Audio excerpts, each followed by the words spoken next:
Praise the Lord. നിങ്ങളെ എല്ലാവരെയും blessed മോർണിംഗിലേക്ക് യേശു ക്രിസ്തുവിന്റെ നാമത്തിൽ സ്വാഗതം ചെയ്യുന്നു.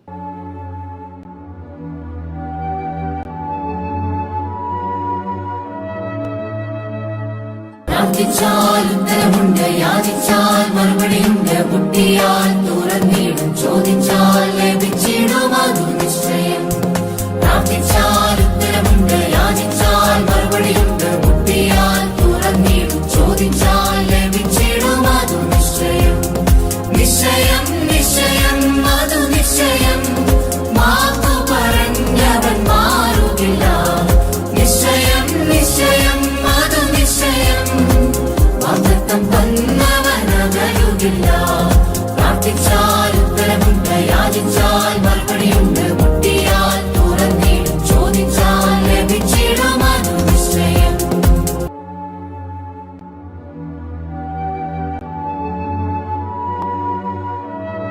പ്രിയരെ, അനുഗ്രഹിക്കപ്പെട്ട ഒരു പ്രഭാതം കൂടെ നമ്മുടെ ജീവിതത്തിൽ അനുവദിച്ചു തന്ന വലിയവനായ ദൈവത്തെ നമുക്ക് ഒരുമിച്ച് ചേർന്ന് നന്ദി പറയാം.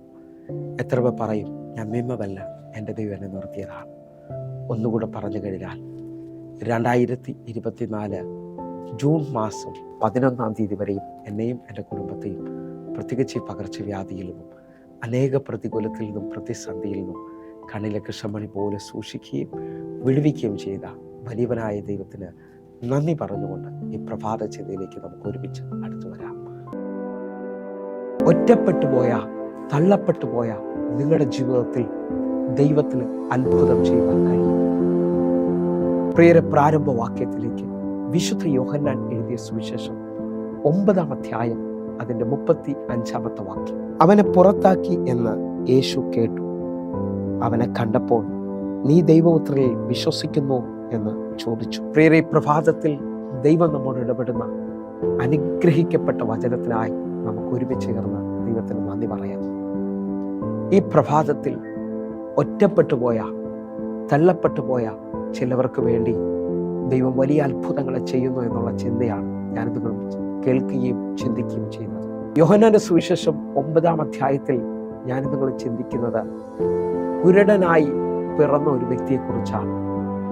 അവനെ യേശു സൗഖ്യമാക്കുകയും അവൻ്റെ ജീവിതത്തിൽ ദൈവം കാഴ്ച കൊടുക്കുകയും ചെയ്യുമ്പോൾ ഇതാ പരീശന്മാർ, വേദശാസ്ത്രിമാർ അവനെ പള്ളിയിൽ നിന്നും വീട്ടിൽ നിന്നും പുറത്താക്കുന്ന അനുഭവമാണ്. അവൻ്റെ മാതാപിതാക്കൾ വരെയും അവനെ യേശു സൗഖ്യമാക്കിയെന്ന് പറയാൻ കഴിയാത്ത രീതിയിൽ വലിയ ഭാരത്തിലായി തീരുകയാണ്. എന്നാൽ യേശു കർത്താവ് അവനെ സൗഖ്യമാക്കിയിട്ട് യേശു കർത്താവ് ഇതാ മറ്റു കാര്യങ്ങളിലേക്ക് മുമ്പോട്ട് പോകുമ്പോൾ അവൻ്റെ സൗഖ്യത്തെ തുടർന്ന് പരീശന്മാർ പാപികൾക്ക് എങ്ങനെ സൗഖ്യം വരുമെന്നുള്ളതും അനവധി ചോദ്യങ്ങളുമായിട്ട് വന്ന് അവനെ പള്ളിയിൽ നിന്ന് പുറത്താക്കുന്ന അനുഭവമുണ്ട്. അവനെ വീട്ടിൽ നിന്ന് പുറത്താക്കുകയാണ്. എന്നാൽ ആ ഒറ്റപ്പെട്ടു പോയ സമയത്ത്, ആ തെള്ളപ്പെട്ടു പോയ സമയത്ത് യേശു കർത്താവ് അവൻ്റെ അടുക്കലേക്ക് വരികയാണ്. യേശു കർത്താവ് അത് അറിഞ്ഞതായി വ്യക്തമായി അവിടെ എഴുതിയിട്ടുണ്ട്. ഇന്ന് ഈ പ്രഭാതത്തിൽ എന്നെ കേൾക്കുന്നവരെ, നിങ്ങളുടെ ജീവിതത്തിൽ ഇതേപോലെ കർത്താവിനെ അറിഞ്ഞിട്ട് നിങ്ങൾ ആ ഭവനത്തിൽ ഒറ്റപ്പെട്ടു പോയവരാണോ? ആ പള്ളിയിൽ നിന്ന് നിങ്ങൾ പുറത്താക്കപ്പെട്ടവരാണോ? ഹല്ലേലൂയ. നിങ്ങളുടെ പാരമ്പര്യത്തിൽ നിന്ന് നിങ്ങൾ ഇന്ന് ഒറ്റയ്ക്കാക്കപ്പെട്ട അനുഭവത്തിലാണോ എന്നെ ശ്രദ്ധിക്കുന്നത്? ഹല്ലേലൂയ. നിങ്ങളുടെ ഒറ്റപ്പെടലുകളിൽ, നിങ്ങളുടെ തള്ളപ്പെടലുകളിൽ നമ്മുടെ കർത്താവ് ഒരിക്കലും അകലുന്നവനല്ല. നമ്മുടെ കർത്താവ് ഹല്ലേലൂയ ആ സമയത്ത് മറ്റാരെക്കാളും അടുത്ത് നിങ്ങളുടെയും എൻ്റെ അടുക്കലേക്ക് അടുത്തു വരുന്നവരാണ്. കാരണം യെശയ്യാ പ്രവാചകന്റെ പുസ്തകം 49-ാം അധ്യായം അതിന്റെ 15-ാമത്തെ വാക്യം പറയുന്നു, ഒരു സ്ത്രീ തന്റെ കുഞ്ഞിനെ മറക്കുമോ? താൻ പ്രസവിച്ച മകനോട് കരുണ തോന്നാതിരിക്കുമോ? അവർ മറന്നു കളഞ്ഞാലും ഞാൻ നിന്നെ മറക്കുകയില്ല. ഈ പ്രഭാതത്തിൽ ഞാൻ നിങ്ങൾ വായിച്ചു കേട്ട വാക്യത്തിന്റെ ആഴത്തിനകത്ത് നിന്ന് പറയാം, ലോകം നിങ്ങളെ കൈവിട്ടാലും, സാഹചര്യങ്ങളെല്ലാം നിങ്ങൾക്ക് വിരോധമായാലും, യേശുവിനെ അറിഞ്ഞ, യേശുവിന് വേണ്ടി നിൽക്കുന്ന ഒരു ദൈവം ഇതിൽ തിരിച്ചറിയേണ്ടത് ഒരിക്കലും നിങ്ങളെയും എന്നെയും കൈവിടാത്ത ദൈവത്തെയാണ്. ഹല്ലേലൂയ. ഞാനോ ലോകത്തിന്റെ അവസാനത്തോളം എല്ലാ നാളും നിങ്ങളുടെ കൂടെ ഉണ്ടായിരിക്കുമെന്ന് പറഞ്ഞ, എല്ലായ്പ്പോഴും കൈവിടാതെ കൂടെ നിൽക്കാമെന്ന് പറഞ്ഞ ആ വലിയവനായ ദൈവത്തെയാണ് ഒരമ്മയ്ക്കോ അപ്പനോ ലോകത്തിൽ ഒരു ബന്ധങ്ങൾക്കും പറയാൻ പറ്റാത്ത രീതിയിൽ ഒറ്റപ്പെട്ടു പോകുന്ന അനുഭവത്തിനകത്ത്. ഹല്ലേലൂയ. ആശുപത്രി കിടക്കയിൽ, ICUയിൽ, വെന്റിലേറ്ററിലൊന്നും വേറെ ആർക്കും നമ്മുടെ കൂടെ കടന്നു വരാൻ കഴിയത്തില്ല. ഹല്ലേലൂയ. വലിയ ഓഫീസുകളിൽ ചെല്ലുമ്പോൾ ഒരുപക്ഷെ നിങ്ങളെ സഹായിക്കാമെന്ന് പറഞ്ഞ് ആർക്കും നിങ്ങളുടെ കൂടെ വരാൻ പറ്റത്തില്ല. പക്ഷേ എൻ്റെ കർത്താവ് പറയുന്നു, നിങ്ങളുടെ ഒറ്റപ്പെടലുകളിൽ, നിങ്ങളുടെ തള്ളപ്പെടലുകളിൽ, നിങ്ങളുടെ വേദനകളിൽ കർത്താവ് കൂടെ വരുവാൻ തയ്യാറാണ്. ഹല്ലേലൂയ. യോഹന്നാന്റെ സുവിശേഷം 5-ാം അധ്യായം അതിൻ്റെ 6-ാമത്തെ വാക്യം ശ്രദ്ധിക്കാമെങ്കിൽ നമുക്ക് കാണാം, 38 വർഷമായി കുളക്കടവിൽ ഒറ്റയ്ക്കാക്കപ്പെട്ടതുപോലെ, അല്ലെങ്കിൽ അവൻ്റെ ബന്ധുക്കാരെല്ലാം മാറി, അവൻ്റെ വേണ്ടപ്പെട്ടവരെല്ലാം മാറി, ഇന്നവൻ സൗഖ്യം ലഭിക്കുമെന്നറിയാൻ കഴിയാതെ, അല്ലെങ്കിൽ ലോകക്കാരെല്ലാം പറയുന്നു ഇവന് മാത്രം സൗഖ്യം ലഭിക്കത്തില്ലെന്ന് പറയുമ്പോൾ, യോഹന്നാന്റെ സുവിശേഷം 5-ാം അധ്യായം അതിൻ്റെ 6-ാമത്തെ വാക്യം കൂടെ നമുക്ക് ഒരുമിച്ച് വായിക്കാം. അവൻ കിടക്കുന്നത് യേശു കണ്ടു, ഇങ്ങനെ ഏറിയ കാലമായി ഇരിക്കുന്നു എന്ന് അറിഞ്ഞ് നിനക്ക് സൗഖ്യമാകാൻ മനസ്സുണ്ടോ എന്ന് അവനോട് ചോദിച്ചു. അവൻ കിടക്കുന്നത് യേശു കണ്ടു, ഇങ്ങനെ ഏറിയ കാലമായി ഒറ്റയ്ക്ക് കിടക്കുന്നത് യേശു അറിഞ്ഞു. ഈ പ്രഭാതത്തിൽ എന്നെ ശ്രദ്ധിക്കുന്നവരെ, മറ്റാരും നിങ്ങളുടെ അവസ്ഥ അറിഞ്ഞില്ലല്ലോ. നിങ്ങളുടെ അവസ്ഥ അറിയുന്ന, നിങ്ങളുടെ കാര്യങ്ങൾ മൊത്തം മനസ്സിലാക്കുന്ന ഒരു ദൈവമുണ്ട്. ആ ദൈവം ഒരിക്കലും നിന്നെ തള്ളിക്കളയത്തില്ല. ഹല്ലേലൂയ.